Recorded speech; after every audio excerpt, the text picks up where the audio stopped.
தமிழ்நாடு வந்து 30 வருஷம் ஒர்க் பண்ணிட்டு சிஐஎஸ்சி ஒரு செக்யூரிட்டியாக ட்ரைனிங் இன்ஸ்பெக்டர் ட்ரைனிங் ஆரம்பிக்கிறாங்க. இப்போ வந்து மார்க்கெட் அப்படின்னா என்னன்னா நம்ம பக்கத்தில் நம்ம கிட்ட இருக்கிற டிஎன்எஸ்சி உபகரணம் வந்து சரியா இருக்கா, அல்லது நம்ம இறங்கியோட படிக்கட்டு வந்து ஸ்டெப்பு வந்து சரியா இருக்கா, நம்ம ஏதாவது ஒரு ஆபத்து காலத்தில் இறங்கி ஓடணும்னா நம்மளால இறங்கி ஓட முடியுமா.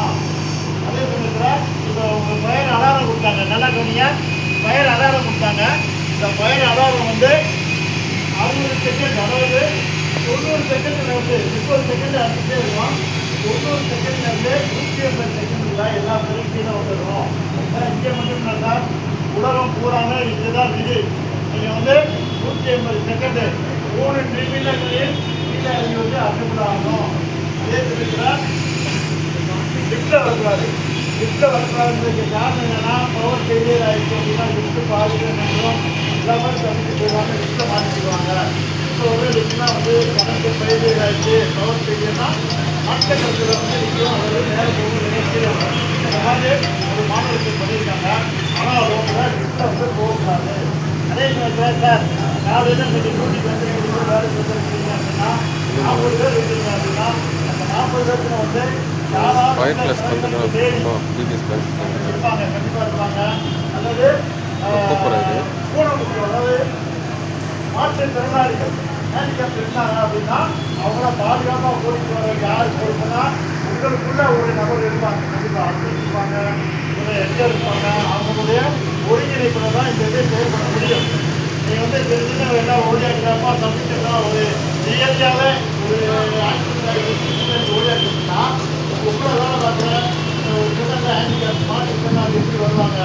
அல்லது இப்போ நானே இருக்கேன் அப்படின்னா, நான் ஒரு ஆர்ட் பேஷண்ட்டாக இருக்கேன் அப்படின்னா, டாய்லெட் போயிருக்கேன், ஒரு இடர்பாடு ஏற்பட்டு எலகேஷன் நீங்கள் எப்படி தப்பிச்சு வர முடியும். அவருக்கு காலுக்கு ஜெம்பாக இருப்பார், எப்படி வேலை பண்ணுறாங்க, அவருக்கு எப்படி காமிக்கணும். அதனால் இந்த மாதிரி சூழ்நிலைகளில் இடர்பாடு ஏற்படும் பொழுது அவங்கள வந்து கவனத்தில் சொல்லுங்கள். நம்ம கூட வேலை பார்க்குறாரு, இந்த மாதிரி ஒரு செயல் நடத்துனாங்க, ஒரு இடர்பாடு ஏற்படுத்துங்க அப்படின்னா அவங்க டாய்லெட்டில் இருக்காரா எங்கே இருக்காரு சொல்லி அவரையும் தேடி தான் கூட்டிகிட்டு வரணும்.